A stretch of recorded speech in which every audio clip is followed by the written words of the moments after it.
Hello and welcome to Comics Tuesday. And on today's episode, truth is stranger than fiction. Or sometimes more interesting. Today I'm going to be talking about comics that focus on stories about real people.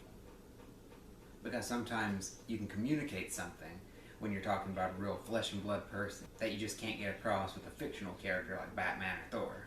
And I'm of the mind that comic books, if you respect it as a medium to tell stories in, then you would want to explore it and do all kinds of stories.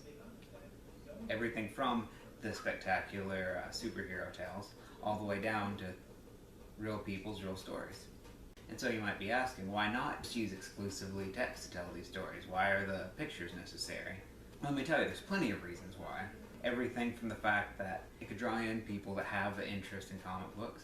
It could be the way the writer most wants to tell their story. And then there are instances where something about the story just is inherently visual, and it's so much better to see the images while the story is being told. So let's get right into this. I'm going to be telling you about some of my favorite comic books that tell true stories. First thing I'm going to talk about is a comic book that's very aptly titled.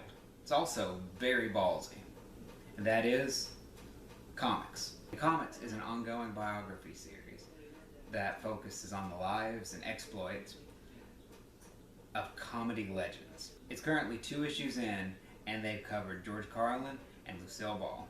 So in that first issue, they show all the various points in George Carlin's life. They show him as a young man struggling to get into his position of fame. It shows his early radio and television appearances. It gives us a little taste of his original comedic style, as well as the transition to some racier stuff. All the memorable things. It shows him hosting the first episode of Saturday Night Live. It also shows his most righteous appearance in the Bill and Ted movies as Rufus. It even shows some of his comedy bits, including the infamous one in which he astutely observes some words that you aren't allowed to use on TV. And those, of course, include shit, motherfucker, and tits. I've always thought the funniest thing about that is the fact that he lists fuck and motherfucker. Because clearly, if you can't say fuck, you couldn't use other words that incorporate it, such as motherfucker. It's just totally redundant, and that's very funny to me. Anyway, moving along. Issue 2 features Lucille Ball, and it covers everything up until I Love Lucy and far beyond. And creating the show that is one of the centerpieces of television canon is enough to make an eventful life for anyone. But that's not even half of what Lucy did. So in this issue, you can read about her growing up, about the dozen or so times she played a character named Lucy, about how she had a hand in Star Trek, even about her time modeling under the name Diane Belmont. I wonder if that's the only thing she used the Belmont name for. But that's comics so far, and both of these issues have been very engaging and comedic, and they use the visual medium well. It's not often you can read a person's biography and get so much mugging. Try them out, you'll get a real kick out of it. Fun Home is a graphic memoir written by Alison Bechdel of Bechdel test fame. And as I was reading this, I found it to be kind of jarring and unnerving. I don't say this to be in any way disparaging, but it's so far removed from typical comic book fare. Superheroes or even just other comedic books. This is not like those. So it starts off as kind of a bit of a shock, but that flipped totally as I got further into the story and started to just see it for what it was. It's a very straightforward, direct story that's also very personal, and it doesn't have much in the way of levity. Because this is a writer who is a comic book creator who just wants to tell her own story in the way that she's able to, and this is it.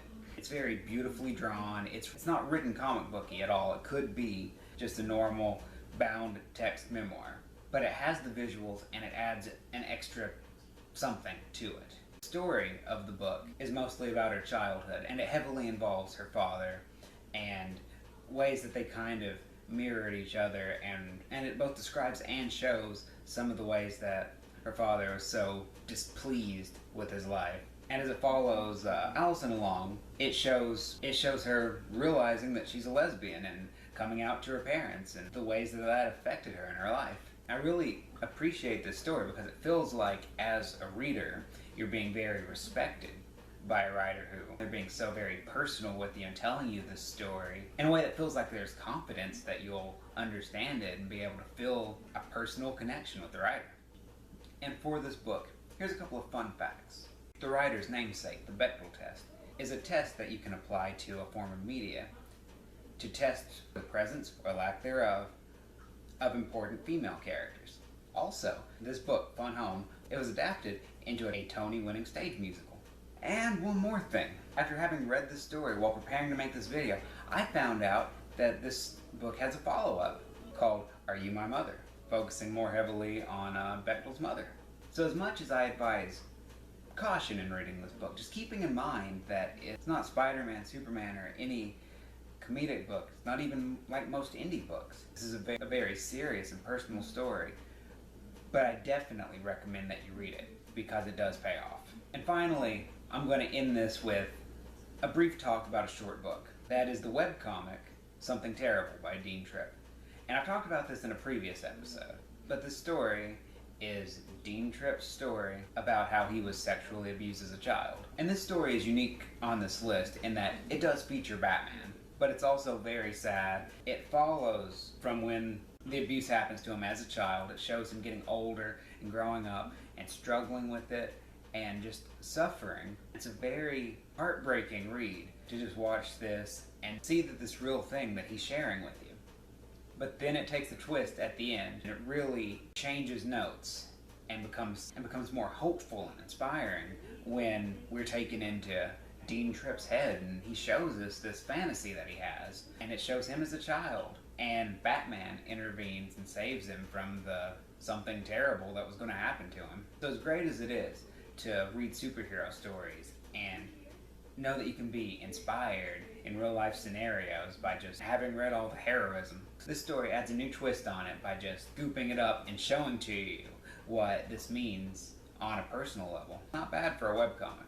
With this kind of story, it's a real deep well. If you're a fan of Stephen King, Stan Lee, Elvis Presley, they all have comic books based on their lives, as well as the many others that are that take the form of personal memoirs that an individual is telling you about themselves, while using equal parts words and visuals to tell their story, working as a single unit to bring you, the reader, into their experience. So let's wrap it up right here. Don't forget, keep trying new things. Now it's time for the viewer question of the week, which is, how about that Deadpool movie? Talk about it down in the comment section below. And don't forget to like this video, subscribe to my channel, and come back next time for Comics Tuesday. Next time on Comics Tuesday, how many members does the Fantastic Four really have? Thanks for watching.